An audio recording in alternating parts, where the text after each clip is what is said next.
politics being a career choice for youngsters, how can we make politics a viable career choice? Viable is the key word, I would say. You all should be politically aware. You can't be enamored by what leaders or the so-called tall figures in politics offer you superficially. Don't listen to anyone else. Study, read, sit, and then choose for yourself.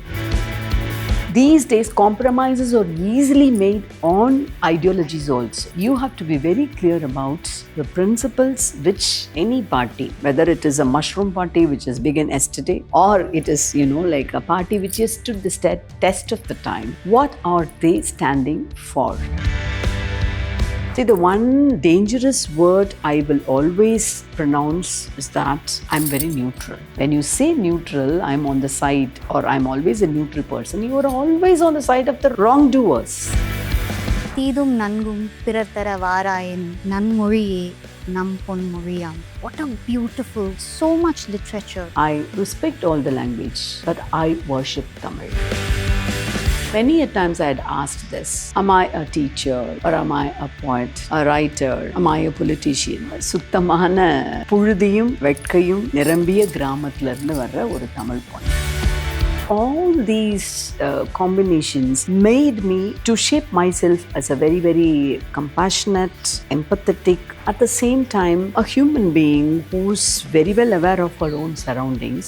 Now one who wants to return something to that soil. 2019, I got elected as the member of the parliament for South Chennai constituency. From 19 onwards, my first priority is South Chennai and its constituents. பெரியோரை வியத்தலும் இளமை, சிறியோரை இகழ்தலும் இளமை. As a politician, you should be approachable and just communicate with the people in their own simple language.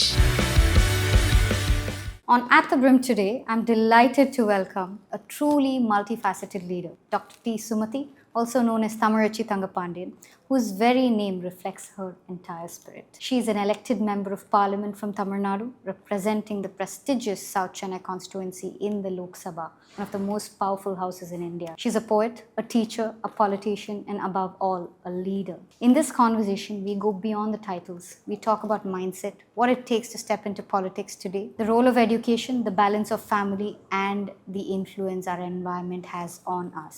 It is my privilege to welcome Dr. T. Sumathi, Thamizhachi Thangapandian to At the Brim.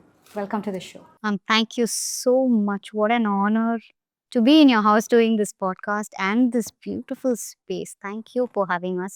Thank you for accepting this invitation to be on the podcast. There's this icebreaking question I ask everybody, which they say is one of the toughest questions to answer. Who is Dr. T. Sumathi, alias Thamizhachi Thangapandian? Yeah, thank you very much. I'm so happy that we both of us could meet finally and then have a tete-a-tete in my house, so that through you I can reach many viewers and then audience, whoever is watching.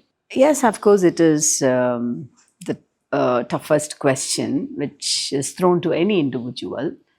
But this question I've often asked myself as a adherent of Zen Buddhism, and of course, one who's already introduced to Osho a bit, and also to Tamil Siddha tradition.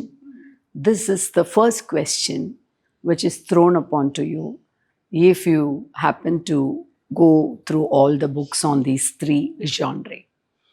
So many a times I had asked this, am I a teacher or am I a poet, a writer, or am I a politician? But these are all conditionings or identity which I choose to bear upon me, sometimes according to my dreams, sometimes according to the probably the societal conditions. Leave alone all these identities, who am I actually? I am a very simple கிராமத்து சுத்தமான புழுதியும் வெட்கையும் நிரம்பிய கிராமத்திலிருந்து வர்ற ஒரு தமிழ் பொண்ணு.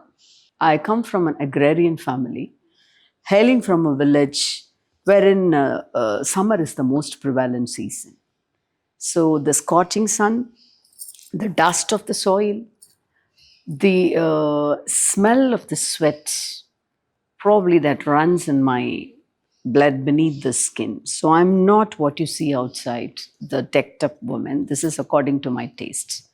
So I am just a simple village woman who takes one at a time, one day, one thing at a time, and who believes in be here now. Wow, it's amazing. One of the toughest things to do is be here now. Yes. And as I you try speak, to, I can get yes. the manvasane. Let me say Nandri. that. Nandri, Nandri. Ma'am, I see that there are three pillars. When I was reading about your life, there are three pillars that have got you to where you are today. One, your family of teachers and politicians. Mhm. The other is the language, Tamil. And the third is being a teacher. Mm. So we will start there. But before that, I want to just, this song is very close to my heart. Every time I listen to it, many of the voices were taken from, probably 2000 years back. Muttamazharinyar Dr. M. Karunanidhi Avargal, he had put together such a beautiful song for Semmari Manadu. I just wanted to, say a few lines from there and then we will start. பிறப்புக்கும் எல்லா உயிர்க்கும் பிறந்த பின்னர் யாதும் ஊரே யாவரும் கேளீர் உண்பது நாழி உதுப்பது இரண்டே உறைவிடம் என்பது ஒன்றே உரைத்து வாழ்ந்தோம் உழைத்து வாழ்வோம் தீதும் நன்கும் பிறர் தர வாராயனும் நன்மொழியே நம் பொன்மொழியாம். What a beautiful Absolutely. composition, bringing together so much literature. The beauty of this language, ma'am, there is so much wisdom, there is so much clarity, there is equality. We talk about hard work. In each of these lines, every time I listen to it or sing this, I have goosebumps. And he brought it in so beautifully. So I want to start there. Tamil. What is Tamil to you, politically and personally? Tamil is the vein of all my dreams, I would say. Thamizhachi is the name which has been given to me by our great, phenomenally iconic Tamil literary leader as well as statesman, Dr. Kalaignar, Muttamazharinyar Dr. Kalaignar. And I choose this pseudonym when I wrote my first poetry collection, Enjotu Pen, which stands for just a Tamil ponnu, or a Tamil gramathu ponnu. And he chose this name to be introduced in a very, very prominent, notable state youth conference way back in 2008, wherein I was introduced and I was given the honor to hoist a flag. அப்போ தமிழச்சின்னு அவர் ஒரு பேரை எனக்கு கொடுக்குறப்போ அந்த பேருக்கு ஒரு மிக மிக பொருத்தமானவளாக அவர் என்னை பார்த்துருக்கிறாருங்கிறது எனக்கு ரொம்ப மிகப்பெரிய ஒரு கௌரவம். The language which we are now, like wondering about with awe and respect is a language which dates back to 2,500 years ago. Mind you, it has a written script which dates back to the Sangam age, the 1st century BC. And we have to really boast about our pride and the legacy it carries. So Tamil is my identity. I'll always say that. I respect all the other languages. All languages are equally important. We don't oppose any language unless otherwise it's imposed on us. I respect all the languages, but I worship Tamil. This was a statement made by a headmaster in England. Those days, Latin was the reigning language in England. There was a lot of protests saying that English should be made as an official language. Those days when Latin was ruling the roost. One headmaster of England made the statement that I love Latin, but I worship English. So for any other language, when it's your mother tongue, specifically when we have a mother tongue which has such a great legacy in written literature as well as all the principles it taught us towards its literary pieces. Say for the example, Pirapukkum Ella Uyirkum, Samuha Nidhiye, Pirappile Yarum Uyarndavar Thalndavar Kidayadu. And you have to be inherently good or bad. It depends upon your inner self. Like the question which you threw in the beginning itself depends upon that one line. அதில் இன்னும் நிறைய இருக்குது. பெரியோரை வியத்தலும் இளமை, சிறியோரை இகழ்தலும் இளமை. இவங்க ரொம்ப பெரியவங்க, அடடா அப்படின்னு ரொம்ப வியந்து பார்த்து அப்படியே போக வேண்டிய அவசியமும் இல்லை. இவங்க ரொம்ப ரொம்ப சின்னவங்க அப்படின்னு அவங்கள ரொம்ப துச்சமாக இந்த மாதிரி. This has been one of the most precious verses which is bequeathed by Tamil language to the world, I would say. So it is my identity. I will always say that I keep my foot very firm, deeply rooted in Tamil language, Tamil land and Tamil identity. But I would like to sport wings and fly over all the world, gathering all the knowledges and also acquainting myself with as many as languages possible. Absolutely. Do you speak any other languages other than Tamil and English, ma'am? I speak a little bit Telugu. Okay. I can understand Telugu and I can speak. And I can appreciate a little bit of Urdu. That's it. It's amazing. Urdu? Urdu I can understand. Okay. Because you read a lot in shires and then ghazals and, like the Persian poetry, or little bit I can through some of my friends. Or I can't converse fluently, or I can't read also with that much of a knowledge. That's still amazing, ma'am. In addition, I wanted to ask you, we spoke about how Tamil is a part of your identity. It's remarkable when I was watching some of your speeches, the command you have of the language, English and Tamil. Now, we live in let me put it this way, we are a generation that find it very difficult to even repeat one sentence or a verse in Tamil these days. But I also reckon that it's not just about memory power, it's also the amount of interest you have. Absolutely. Yes. And you are a voracious reader. Can you talk a little bit about how you read and how much time you spend doing that, ma'am? Because unless and until you're doing that, I don't think, unless and until you have that sort of interest, Certainly. I don't think anybody can come this far. And, being a teacher or a politician or anything for that matter, you need to have that amount of interest to be also able to go and talk to people, have a conversation and be able to recall so much. Certainly. Right? So can you talk to me a little bit about your interest in Tamil? I think the foundation was laid to me as a child as well a teenager, because I come from a family wherein both my parents were teachers. So they began their career as teachers, and my father was a headmaster before he made his foray into politics, and my mother worked as an elementary school teacher even after my father reaching a pinnacle position in politics.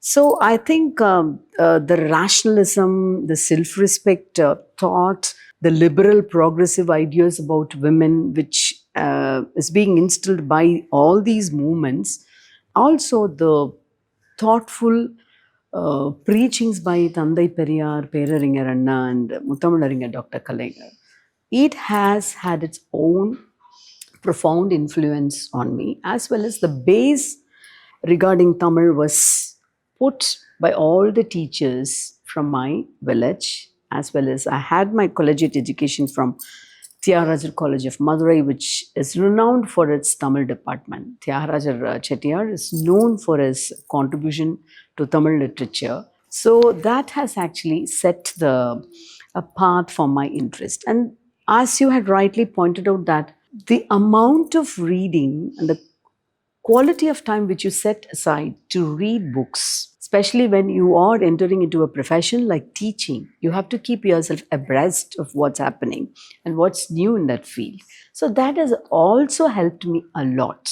If you had to teach for an MPhil student for 1.5 hours, you can't just rely on your memory skills purely just to handle a 1.5 hour class. So you have to really be passionate about your subject. Make yourself thorough with what is the new thing. If you're going to teach about poetry, say for example, American literature, you have to be very much familiar with what is the latest work which is produced and what are the trends in that. And that is how you keep equipping yourself. And that comes very handy in your political speeches, or when you're asked to talk, like extempore on any subject. So reading definitely plays a key role. And initially, like I've always set aside, okay, 10 pages you should read today. That's how I begin. But nowadays, because of excessive travel, you get physically tired. So you can't just set, like reachable goals like that. But still, you make it a point that you have to. Did you always have interest in reading, ma'am, or was that something that your parents asked you to do and it just They became must have a habit? inculcated that interest when I was a kid. And like those days, the school education, the teachers themselves, as soon as you enter in your school, we have to just say 10 Tirukural. I still remember that sir, his name is Lakshmanan. If he just keeps his thumb like this, we have to say 10 Tirukural sollanum. Last night, Sonna. I was speaking to my son. He's 7 years old, Uh-huh. and we were asking him to tell us all the 10 months of, all the months in Tamil. Tamil. And he was telling us all the months, and then I started telling him the first 10 Tirukural, and he was just staring at me. What are you talking? I know. I was like, this is what we have learned, and this is what you will have to start learning. He's yes. just in grade 2. True. But, I was telling him, this is what you need to start learning. And today I was telling him, this has to be his second language because, what a beautiful language, right? And then what lot has been said in Tirukkural. You can't just compare any other pieces in any other literature on par with Tirukkural and Tolhapiyam.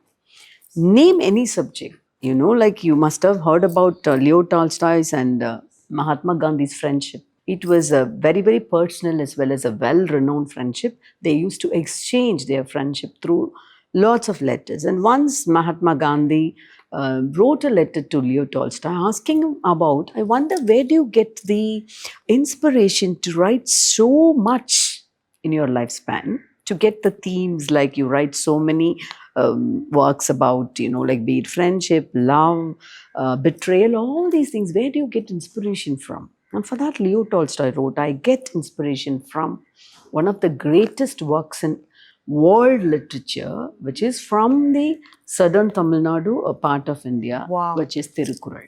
Wow. I'm having goosebumps. Imagine, yes. Oh my God.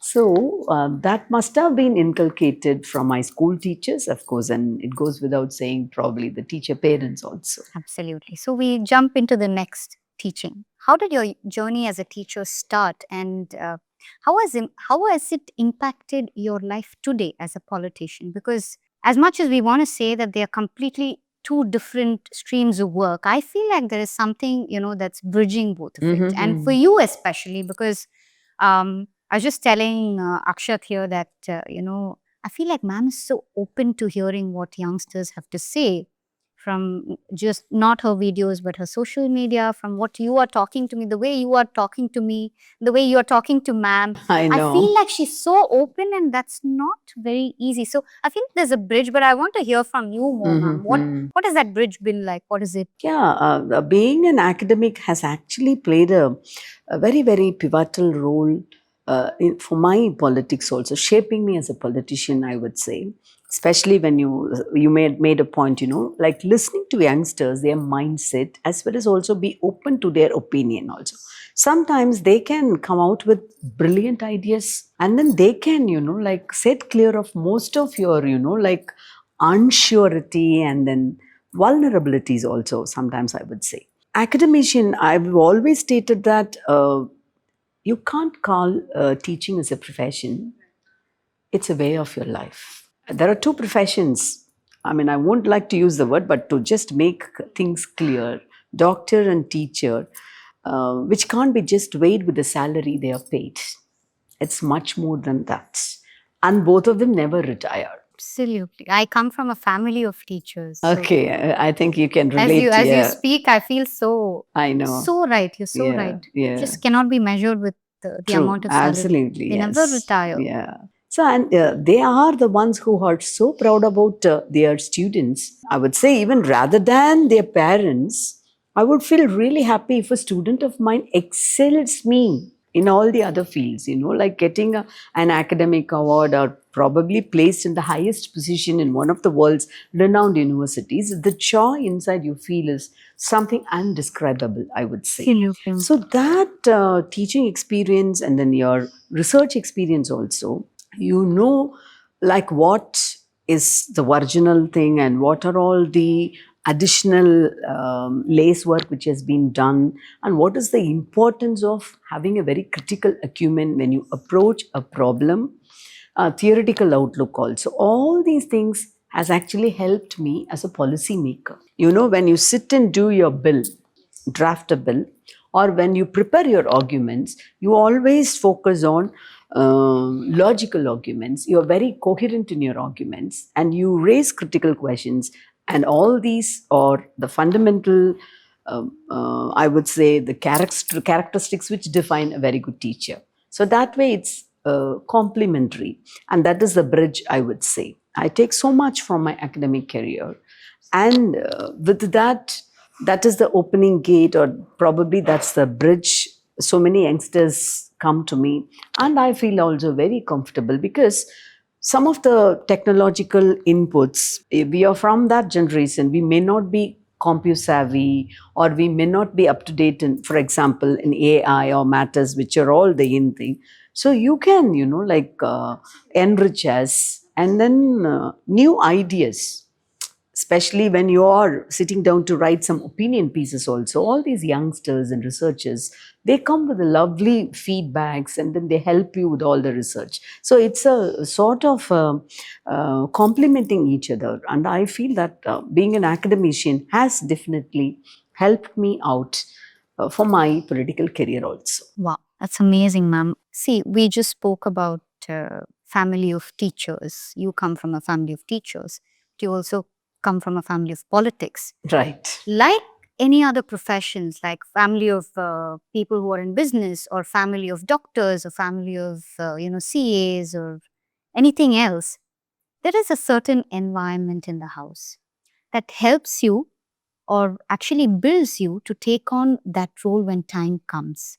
So, ma'am, can you tell me what sort of an environment did you grow up in that has made you who you are today? I would say that my early childhood days, as well as my adolescent teen years, which I spent in my village, rather than that is actually an impactful life, being brought up by teacher parents, very progressive. That's on one side. Keeping that apart, my bringing up in a typical village atmosphere, wherein I get to know, like the root cause of all the class divisions, the economic hierarchies. At the same time, like you have that undistilled love and then trust, which the village atmosphere, those days, like, so all these combinations made me to shape myself as a very, very compassionate, empathetic, at the same time, a human being who's very well aware of her own surroundings Absolutely. and who has taken a lot from that soil. Now, one who wants to return something to that soil.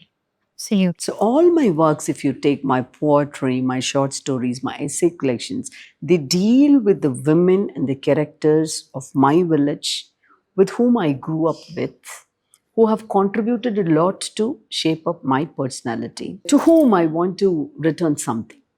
So, the early childhood days, as well as probably the teenage years, play a major role in framing a personality for Thamizhachi. And the later on education at Madurai Thiagarajar College or other, Madras University, all those years have shaped up my research career as well as career as an educationist. It's amazing, ma'am. And as you speak, I'm thinking that you must have also felt so empowered, being brought up in a family like yours. Because when possibly, I'm just giving you a scenario where your father was talking to the villagers or people whom he was representing. He must have thought about so many solutions, and he would have brought about those solutions. So you were also able to find that voice that could stand for others. I True. think that's a grand foundation for the person you are today. Ma'am, with that, I want to talk to you about politics in a certain way. You are having to work with multiple departments today. So we speak about how you work, your work style, and how you think.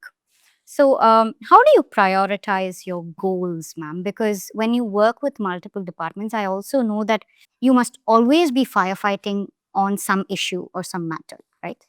But how do you go about prioritizing what comes first, what comes second? And your day, you're also a family person. I know your family first. So, how do you prioritize your goals? Right from 19 onwards, 2019, I got elected as the member of the parliament for South Chennai constituency. From 19 onwards, my first priority is South Chennai and its constituents. Of course, my health and my family, it comes to the next level. But of course, to begin a day and to meet out the needs as well as the necessary things that I have to deliver as a member of the parliament, I have to set myself, like prepared for the day. So for that, I always spend time for myself. Mornings, I see to that, like I do a bit of a Surya Namaskaram or little bit of stretching or a meditation, or you just simply sit and journal. So for that, you have to prioritize time management. That is the one thing. One thing, yes. And I'm a very tough taskmaster in that. When it comes to my office or whoever, like my other helpers or whoever it is, because unless otherwise I manage my time, I can't be just attending to all these arenas. I'm now a proud grandmother also. So I had to go and pick my grandkids at school and then attending the needs or probably giving company to my daughters. I have two grown-up daughters also, as well as my family. And I'm a woman who believes that you have to love yourself and you have to take care of yourself. So I always set priorities to take care of me also, my health. The me time is very important. So this is how I segregate my time. And my major goal is now, as I said, meeting out the expectations or the promises which I made to the South Chennai constituency, which I would, like say within this year, probably one project with an NGO I would do. And this 3 months or 6 months, I would spend such amount of money, my MP lads money, the amount given to me for all these things. And within 6 months, I would publish a book. Right. That is my creative side. And within this 1 or 2 months, I would deliver a lecture. So an academician, a creator, a politician, a family woman, all these hats to be worn very properly. But I prioritize because I'm accountable to South Chennai people. So my first priority is to deliver my goods properly and to an extent, to the South Chennai constituency. That is my goal. So one step a day, I would, for example, if I'm tomorrow also, we are doing a wonderful program to one of the schools in Adayar, which is called as the STEM program. This is inculcating the research scientific skills at the school level. We are doing it with a collaboration, Edu Foundation from USA, which is an NGO. So this is how we set, our priorities. We work with NGOs to bring about projects to make changes, as well as taking, other needs, like the civil needs, civic needs, people complaining about, certain things, the road issues or the drainage issues. So I make my team, I have a wonderful team who makes note of all this. I'm a person who is very accessible in social media.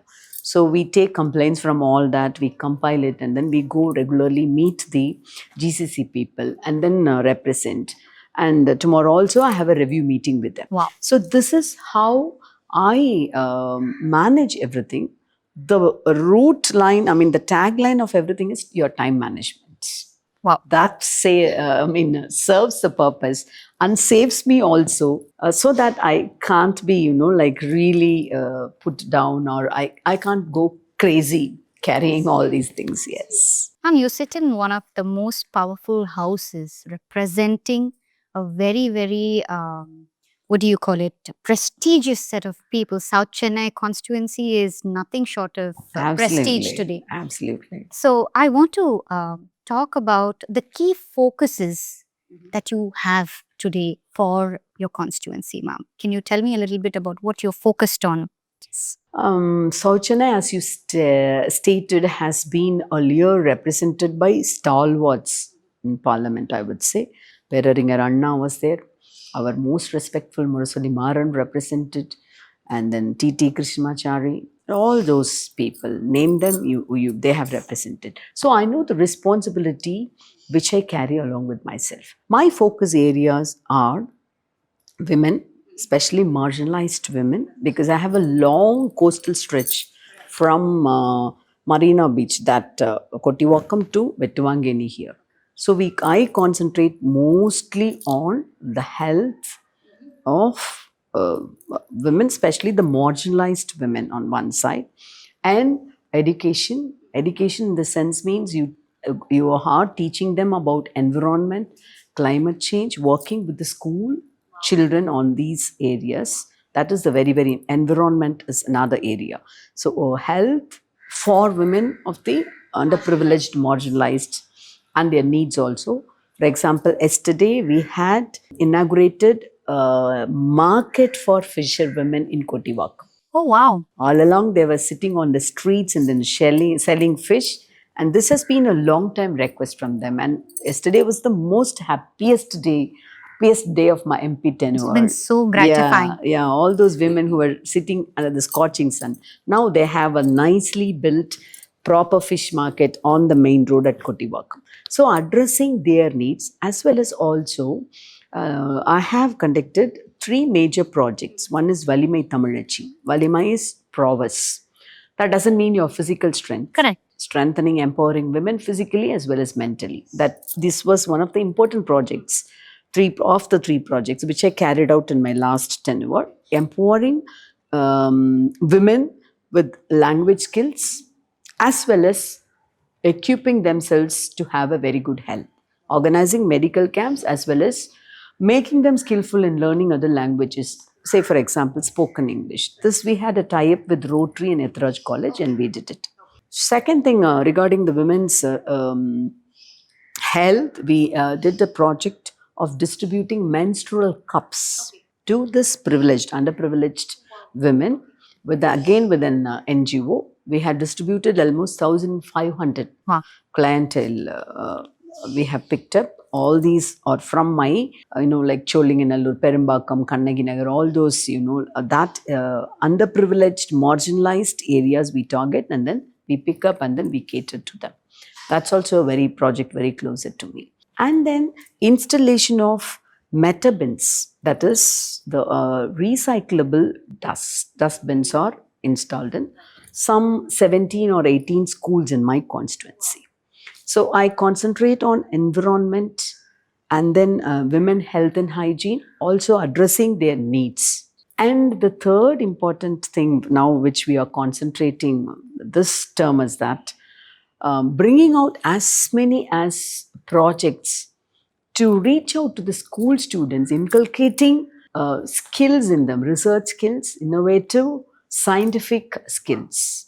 Because you're setting up a scientific temper with the sense of inquiry is very important. Absolutely. So these are the areas I focus. And climate also, environment and climate. And with the Sanitation First India, another NGO, I have actually adopted a village called Sithalapakam.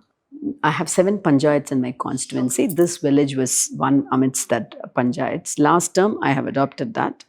So we have renovated ponds and lakes in that. Wow. With the help of an NGO, Sanitation First India, we have built toilets for the schools.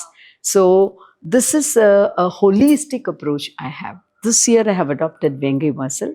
We are planning to have one green school, and we are planning to make it as a model village. It's amazing, ma'am. I Thank think you.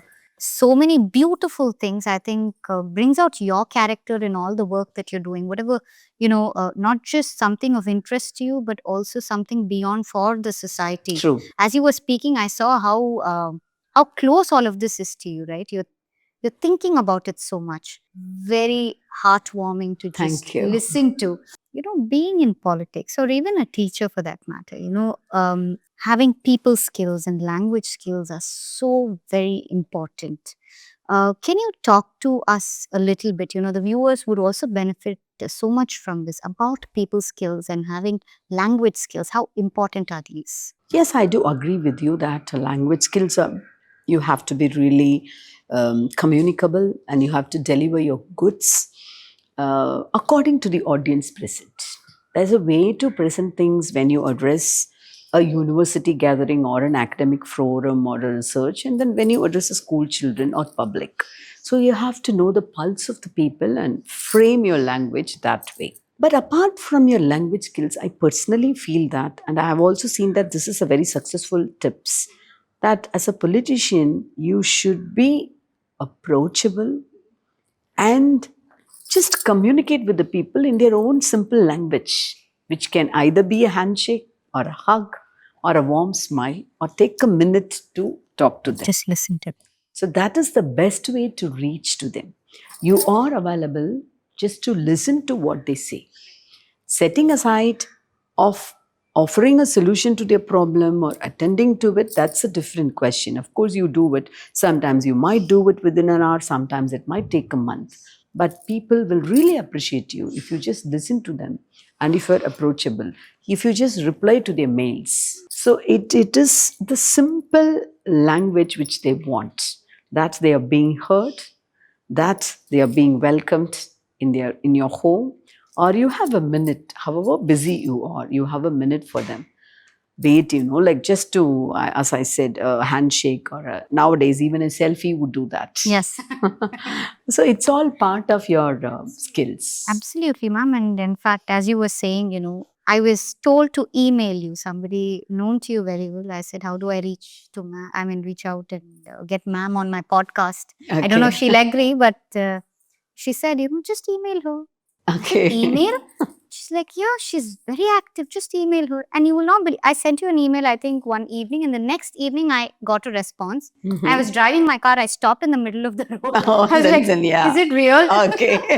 I can understand So that. it Yes. makes a huge impact. I think it moves you because somebody of this particular stature, taking that minute to respond to you in detail, I think it really moves you, and it's a skill that people should learn. Should. Absolutely. I learn. totally agree with you. Yes. Politics being a career choice for youngsters, how can we make politics a viable career choice, ma'am? Because we are almost on our own if we have to enter politics today. But how do you see politics evolving and taking in more people today and more youngsters coming in? Because let me tell you something, to get into politics, you need a sort of, you have to be assertive. You have to be very headstrong to think that you're going to make it, right? How do you think we can make this a career choice today? Yeah, viable is the key word, I would say. For that, the first step would be that you all should be politically aware. That's very, very important.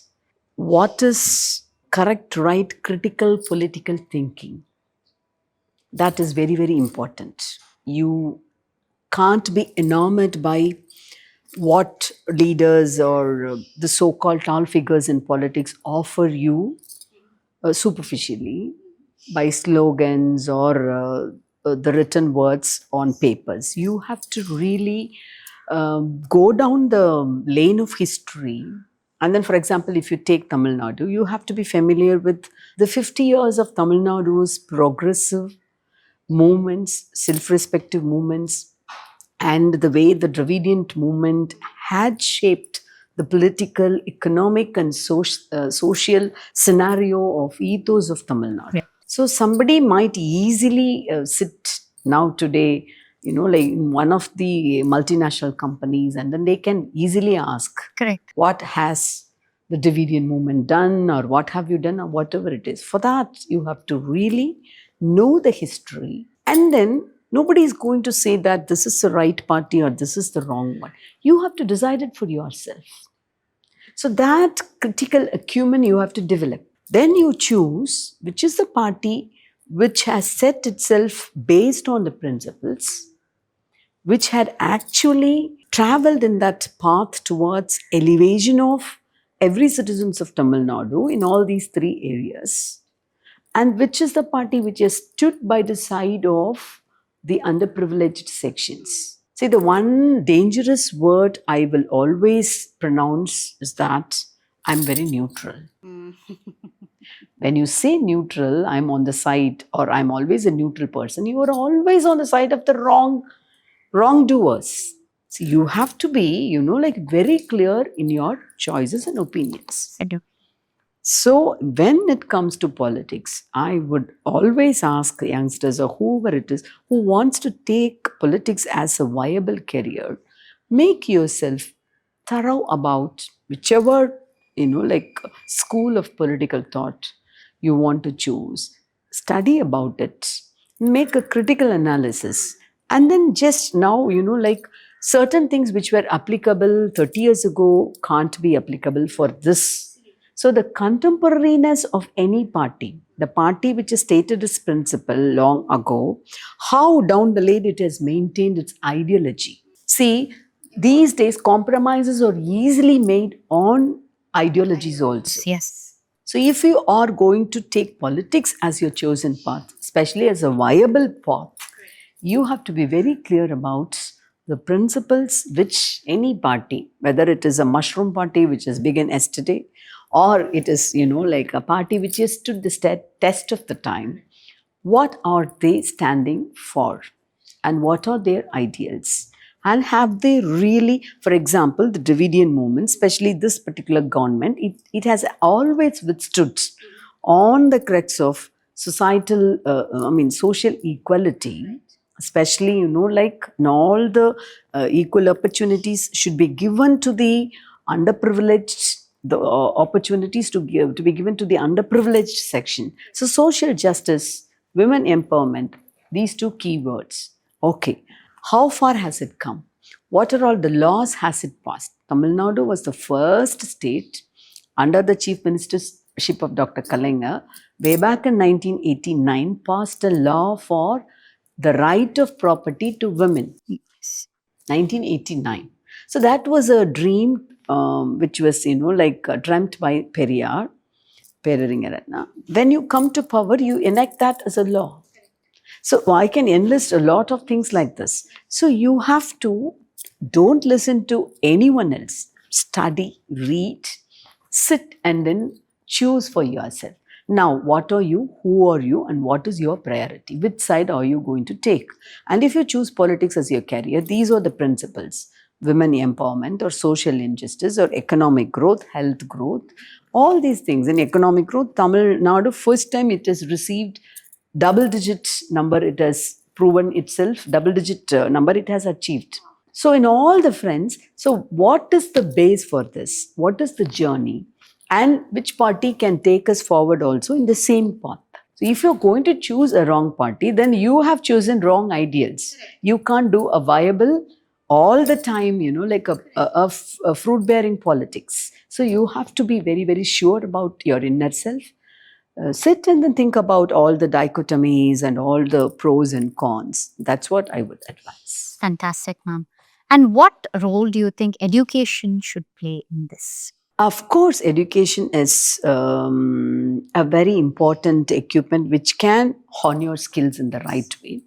But that is not necessarily the yardstick to decide that you are a best politician or a bad politician or you are delivering goods. We have got great leaders, say for example, Perundalaivar Kamarajar and Muthamilaringer, who have not even, like stepped inside any colleges, who have not had any formal education, but who knew the pulse of the people, who knew the geographical conditions of Tamil Nadu, who were actively and passionately involved in the upliftment of the Tamil Nadu.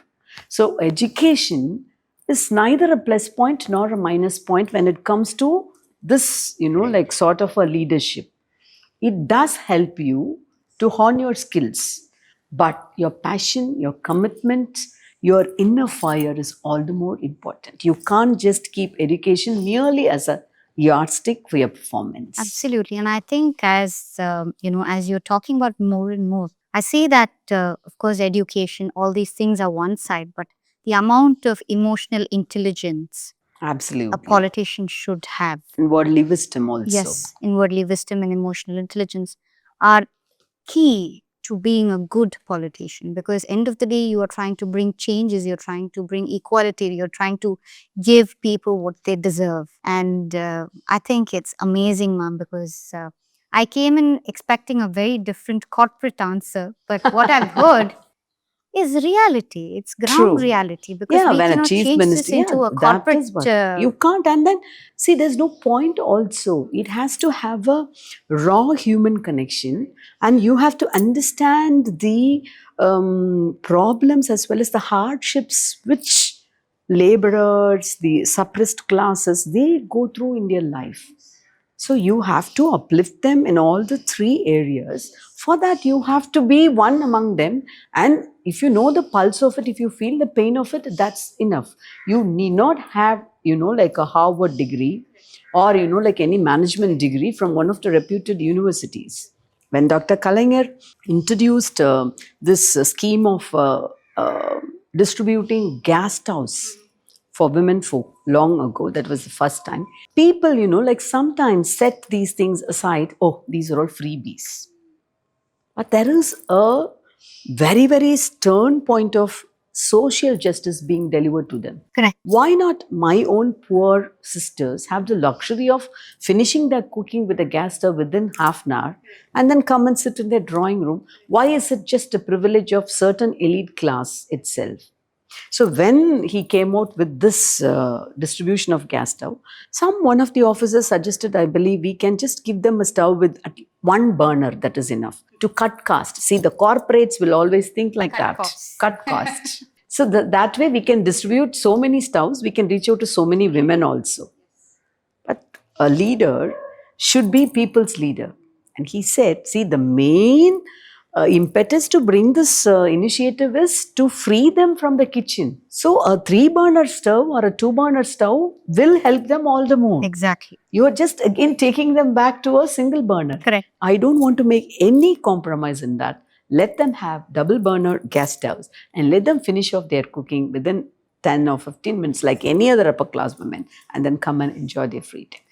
This is a people's leader. So you can't just handle these things with a corporate mindset. Absolutely. And I think from what you're talking, you have a sort of profound love for the work that, Kalaignar M. Karunanidhi has done. Ma'am, if there is one project that is so close to your heart that you have made work that you're very proud of today, what would it be? In my South Chennai constituency generally, yeah, that is it's the project which I'm so happy about is this Valimai Thamizhachi, because Valimai is a word which has always been used synonymous with men, power, everything. Valimaina ஆண் தான். வலிமைக்கும் பெண்ணுக்கும் சம்பந்தமே கிடையாது. பெண்ணுன்னா மென்மையா இருக்கிறது அதுதான். Also, வலிமை is also always associated with physical prowess. So அது ரெண்டையும் உடைச்சு I broke all the myths and the taboos, and then I thought, like to empower women, both, like equipping themselves with the world skills as well as, like taking care of them also. So that's a project which is actually very closer. All the distribution of menstrual cup also. See, reaching out to privileged women, this menstrual cup has always been a privilege of elite ones. They wouldn't have even heard about it, even on the middle class people or, like, so when you are just reaching out to them with such a thing which makes your life, which is all the more easy. Think about a sister, a fisher folk sister, carrying a basket of fish from one corner, from here to Paris corner, in one of her hardest menstruating days. How easily her life would have been had she had this opportunity to access these menstrual cups. So these are very, very closer to me. Also regarding environment also. This clean air, I'm a member of parliamentarians group for clean air. So I have taken up schools in Vattiyambakam and in Perumbakam, especially Vattiyambakam. We have actually created a herbal garden there. And in fact, we have had a mock parliament there. Wow. To make the kids politically aware of. They have had their own speaker, prime minister, all the ministers were there. So they had this kitchen and they had this pamphlets and a handbook regarding their environment in very simple ways. How to keep your school campus clean and why, like sun, moon, everything, the pure air is very important. So all these projects are very, very closer to me. So, ma'am, we slide into the next segment. It's called the personality decode. This I do because I feel like this is something that will tell what you orient towards as a person that the viewers can watch and learn from. Mhm. I'm going to give you 5 questions and 4 options for each, and you can choose what you orient towards the most. And by the end of it, I'll tell you what kind of a personality you Person. are. So, That's and you can interesting. also tell me if I'm right or wrong. Okay. So we'll see. So, your first question, ma'am. When faced with opposition in your parliament, do you stand firm on principles, negotiate a middle path, step back and wait for the right moment, or find allies to strengthen your position? Stand firm on my principles. When writing poetry or policy, what instinct drives you most? Logic, emotion, a vision for future, or people's needs? Vision for future in policy Mhm. and poetry, emotion. In relationships, within politics, what do you rely on most? Loyalty, trust, respect, shared goals. Loyalty. If you had to choose one strength that defines you as a leader, what would it be? Command of language, ability to connect with people, resilience under great pressure, or ability to balance multiple roles? Ability to connect with people. For women entering politics today, the first quality you believe they must cultivate is deep knowledge in subject expertise, confidence in their own voice, resilience to withstand pressures, or networking and people skills. Confidence in their own voice. I think I have a very clear orientation. So I see that you are a very empathetic connector, but also pragmatic bridge builder. Yes. And you also slightly orient towards a rational strategist, ma'am. So there is a bit of more of this and a bit of that. That. So what do you think? How do you Yeah, see yeah. yourself? I perfectly fit into the bill, I think. Yeah. Wonderful. Yeah. So happy to hear that. So we go to the last segment, ma'am. I call Uh-huh. this the Power 30. Mhm. You can answer these questions in under 30 seconds. Mhm. Be great. Mm. So if a young woman listening to you today dreams of becoming a politician, what should she start doing right now? She should start believing in herself, has a very clear vision, and then move towards what are all the steps she needs to take when she achieves, like this path of politics, and has to be very, very clear and deeply passionate about her ideals. Poetry to you is? My lifeline? Poetry is, I would say, that keeps me alive. I wouldn't say that it is sort of catharsis. It is my to go pillow in the night when I cry, and then a pat on the shoulder when I do something. And it is the thing that keeps me going in this chaotic outside world. So that is always a motherly love to me. Something you wish your father had counseled you about politics that you have had to learn or accept the hard way? This I had to Yeah, yes. I had to ask. He has always told me that you have to don't just like take people what they say as they As say, face value. face value. You have to really like decode or understand what they really mean by it. Also தமிழ்ல ஒன்று சொல்லுவாங்க, அகலாது அணுகாது அப்படின்னு. You should be ரொம்ப க்ளோஸாகவும் இருக்கக்கூடாது, ரொம்ப தள்ளியும் இருக்கக்கூடாது. அந்த பேலன்ஸ் வந்து ரொம்ப முக்கியம். These are the two important things. What kind of a team should a political leader build today? A team which firmly believes in the particular ideology for which the party stands for. A team that the party leader can trust. For that, they should also believe in the ideology. A team which should have a very global vision, at the same time, very firmly rooted in the local problems. And the last question, ma'am, what is your message to the next generation of women who wish to shape society through politics? Love yourself first. Self-love, self-care is the first step that you have to take before you make any career decisions. And if you want to just step into the field of politics, Be very bold and happy about the decision you make, and be very positive. You may face hardships in between. Resilience should be the key. At the same time, don't just compromise yourself, like probably the way you dress or the way you express yourself. There are so many taboos attached to politics. The moment you step inside political field, you're not supposed to wear probably big jumkas or brangles.